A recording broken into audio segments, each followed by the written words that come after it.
அனைவருக்கும் வணக்கம். மீனராசினியர்களுக்கு ஊரே உங்களை வியந்து பார்க்க வைக்க போகும் புதன் என்ன மாதிரியான நன்மைகள் எல்லாம் மீனராசினியர்களுக்கு ஏற்பட இருக்கு? குறிப்பா மீனராசினியர்களை பொறுத்த வரைக்கும் நிகழ இருக்கும் புதன் பெயர்ச்சியின் காரணமாக என்ன மாதிரியான நன்மைகள் எல்லாம் ஏற்பட இருக்கு? கிரகநிலைகளின் ரீதியாக அமைய இருக்கும் சாதகங்கள் என்ன, பாதகங்கள் என்ன, மேலும் என்ன மாதிரியான முன்னேற்றங்கள் எல்லாம் உங்களுடைய வாழ்வில் ஏற்பட இருக்கு? குறிப்பா இத்தருணங்கள்ல கிரகங்களுடைய சஞ்சார நிலைகள் என்ன என்று பார்க்கும்போது மிதுனத்தில் குரு பகவானும் கடகத்தில் சுக்கிரனும் புதனும் இணைந்து சஞ்சரித்தாங்க. தற்போது புதன் பகவான் சூரியனின் ஆட்சி வீடான சிம்ம ராசிக்கு பயிற்சியாகி அங்கு ஏற்கனவே சஞ்சரித்து கொண்டிருக்கும் சூரியன் மற்றும் கேதுவோடு இணைந்து புத ஆதித்ய யோகத்தை உருவாக்குகிறார். அதே போல் கன்னி ராசியில் செவ்வாயும், கும்பத்தில் சனி வக்ரகதியிலும் ராகுவும் இணைந்து சஞ்சரிக்கிறாங்க. இந்த கிரகங்களுடைய சஞ்சார நிலைகளின் காரணமாக மீனராசினியர்களுடைய வாழ்வில் குடும்ப சூழ்நிலை ரீதியாக உத்தியோகம், தொழில், வியாபாரம், கலைத்துறை,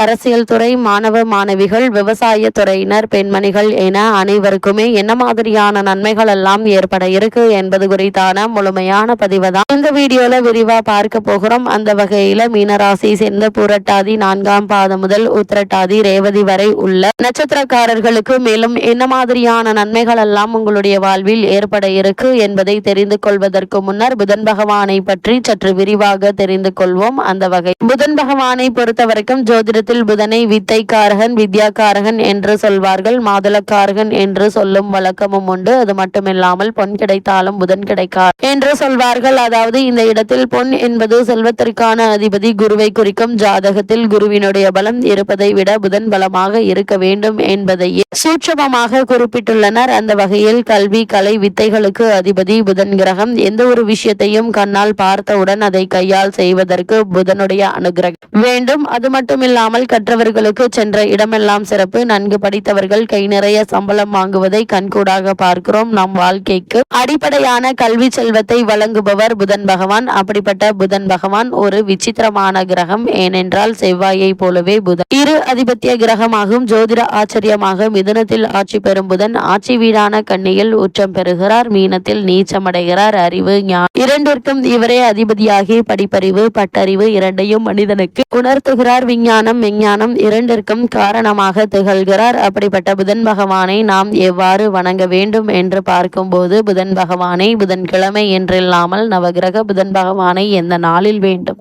எந்த நாளில் வேண்டுமானாலும் வந்து வணங்கலாம். நவகிரகத்தை 9 முறை வலம் வந்து மனதார வேண்டிக் கொள்ளுங்கள். வேண்டியதெல்லாம் புதன் பகவான் தந்தருள்வார் என்பது ஐதீகமாக உள்ளது. அந்த வகையில் மீன ராசியில் 6 லக்னங்களில் பிறந்தவர்களில் புதனுடைய வலு குறைந்து பலவீனமாக இருப்பவர்கள் சீர்காழிக்கு அருகில் இருக்கு திருவெண்காடு என்னும் ஊரில் கோவில் கொண்டிருக்கும் ஸ்வேதாரணீஸ்வரரை புதன்கிழமையில் சென்று வழிபட்டால் நல்ல பலன்கள் கிடைக்கும். சென்னையில் இருப்பவர்கள் போரூரில் இருந்து குன்றத்தூர் செல்லும் வழியில் இருக்கும் ஊரில் குடிக்கொண்டிருக்கும் சுந்தரேஸ்வரரை வணங்கினால் கூடுதலான பலன்களை பெறலாம் என கூறப்படுகிறது. அப்படிப்பட்ட புதன் பகவான் தற்போது சிம்மராசிக்கு பயிற்சியாகி சஞ்சரிக்கிறாருங்க. இதன் காரணமாக மீனராசினியர்களுக்கு மேலும் என்ன மாதிரியான நன்மைகள் எல்லாம் உங்களுடைய வாழ்வில் ஏற்பட இருக்கு என்று பார்க்கும்போது உங்களுடைய ராசிக்கு 4, 7 ஆகிய இடங்களுக்கு அதிபதியானவர் புதன். அவர் 6ஆம் இடத்திற்கு வரும்போது சூரியனோடு இணைந்து புத ஆதித்ய யோகத்தை உருவாக்குகிறாருங்க. எனவே மேல் படிப்பு சம்பந்தமாக எடுத்த முயற்சி வெற்றி பெற இருக்கு. வெளிநாட்டில் வேலை பார்க்க வேண்டும் என்று நினைத்தவர்கள் அதற்கான முயற்சிகளை மேற்கொண்டு வருபவர்களுக்கு இத்தருணங்கள்ல அவை அனைத்துமே கைகூடக்கூடிய ஒரு தருணமாக தான் இந்த புதன் பயிற்சி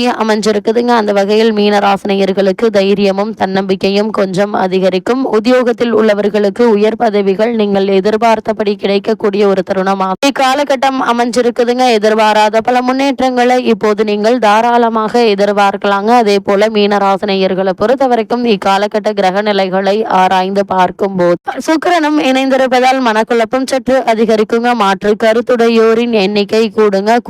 சுக்கிரன் இணைந்திருப்பதால் மனக்குழப்பம் சற்று அதிகமாக இருக்குங்க. மாற்று கருத்துடையோருடைய எண்ணிக்கை அதிகரிக்குங்க. அதனால் என்ன முடிவெடுப்பது என தெரியாமல் பல சிக்கல்கள் ஏற்படுவதற்கான வாய்ப்புகள் இருக்கு. குறிப்பா கூட்டு தொழில் புரிவோர் தனி இயங்க முற்படுவீங்க. அதற்கான முயற்சிகள்ல வெற்றியும் கிடைக்க இருக்கு. ஆனால் பிரச்சனைகளை அதிகம் சந்திக்க வேண்டிய ஒரு நிலை இருக்குதுங்க. பொது வாழ்விலே எதிர்பார்த்த பொறுப்புகள் நன்மைகள் கிடைக்காது. புதிய முயற்சிகள்ல தடைகளும் தாமதங்கள் வந்து அலைமோதுங்க. எதையும் உங்களால் திட்டமிட்டு செய்ய இயலாது. இது போன்ற நேரங்களில் உடல்நிலையிலும் கவனம் தேவைங்க. உடன் இருப்பவர்களிடமும் கவனத்தோடு இருப்பது மிக மிக நல்லது என்பதை கிரக நிலைகள் மீண்டும் மீண்டும் உங்களுக்கு அறிவுறுத்துது. அது மட்டும் இல்லாம மீனராசினியர்களை பொறுத்த வரைக்கும் உங்களுடைய ராசிக்கு 5ல் சுக்கிரனும் ராசிக்கு 4ல் ராசிநாதன் குருவும் இணைந்திருக்கிறார். தன குடும்பாதிபதி செவ்வாய் 7ல் அமர்ந்து ராசியை பார்க்கிறார்கள். குரு கேந்திரத்தில் அமர்ந்திருப்பதால் அவரால் நற்பலன்கள் இப்போதைக்கு செய்ய முடியாது என்றாலும் ராசியை கைவிட மாட்டாருங்க. அதோடு அவருடைய பார்வை அஷ்டமஸ்தானத்தில் கர்மஸ்தானத்திலும் விரயஸ்தானத்திலும் விழுவதால் சிற்சில நன்மைகள் கிடைக்க இருக்கு. 6ல் சூரியன் ஆட்சி பெற்று இருப்பது அரசாங்க உதவிகளை பெற்று தருங்க. போட்டித் தேர்வுகள்ல வெற்றி பெற செய்யுங்க. சுக்கிரன் 5 அமர்ந்து லாபஸ்தானத்தை பார்ப்பதால் ஆடை ஆபரண சேர்க்கை, தொழில், உணவு தொழில்,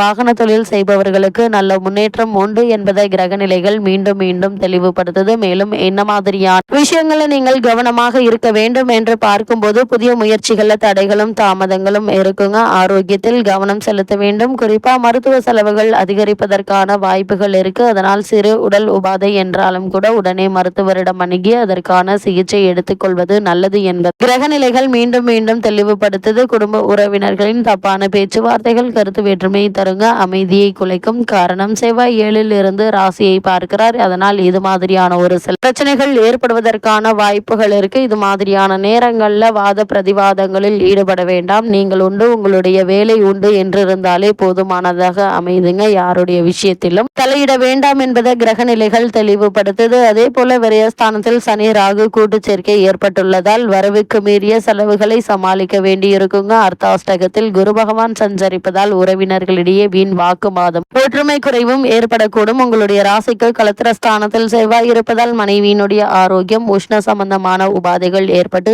எளிய மருத்துவ சிகிச்சையினால் குணம் கிடைக்க இருக்கு. திருமணம் சம்பந்தமான முயற்சிகள் நீடிக்க இருக்குதுங்க. வெளியூர் பயணங்கள் ஏமாற்றத்தை தரும். இக்காலகட்டத்தின் ஆரம்பத்திலிருந்தே திட்டமிட்டு செலவு செய்வது நல்லது. கொடுக்கல் வாங்கலில் எச்சரிக்கையாக இருப்பது அவசியங்க. ஏன்னா பணத்தை இழப்பதற்கு சாத்தியக்கூறுகள் உள்ளத கிரக நிலை தெல்ல தெளிவாகவும் உறுதியாகவும் எடுத்துக்காட்டுதுங்க. மீன ராசி சேர்ந்த உத்தியோகஸ்தர்களை பொறுத்த வரைக்கும் உத்தியோகஸ்தானத்திற்கு உங்களுடைய ராசிநாதன் ஆகிய குரு பகவானுடைய சுப பார்வை கிடைப்பதால் மேலதிகாரிகள், நிர்வாகத்தினர் ஆகியோர் உங்களுக்கு திறமையை பெற்று தருவாங்க. ஊதிய உயர்வு நிச்சயம் உங்களுக்கு கிடைக்குங்க. வேலைக்கு முயற்சித்து வரும் மீனராசி அன்பர்களுக்கு ஒரு சிறு முயற்சியிலேயே வெற்றி கிடைப்பதற்கான சாத்தியக்கூறுகள் அதிகம் இருக்கு. இருந்தாலும் கூட எந்த ஒரு முயற்சியாக இருந்தாலும் கூட இடைத்தரகர்களை நம்பி பணம் கொடுப்பது வேண்டாங்க. நீங்கள் உங்களுடைய முயற்சிகளை மேற்கொள்வது நல்லது. அதே போல் தொழில் மற்றும் வியாபாரம் செய்பவர்களை பொறுத்த வரைக்கும் ராசிநாதன் ஆகிய குரு பகவான் அர்த்தாஷ்டக ராசியில் சஞ்சரி இத்தருணங்கள்ல 7.5 சனியினுடைய ஆரம்ப பகுதி ஏற்பட்டு இருக்குதுங்க. இருந்தாலும் ஜீவனஸ்தானத்திற்கு குரு பகவானுடைய சுப பார்வை கிடைக்குது. இத்தகைய கடினமான போட்டியானாலும் அவற்றை திறமையுடன் சமாளித்து லாபம் காண இருக்கீங்க. இருந்தாலும் புதிய முதலீடுகளை தவிர்ப்பது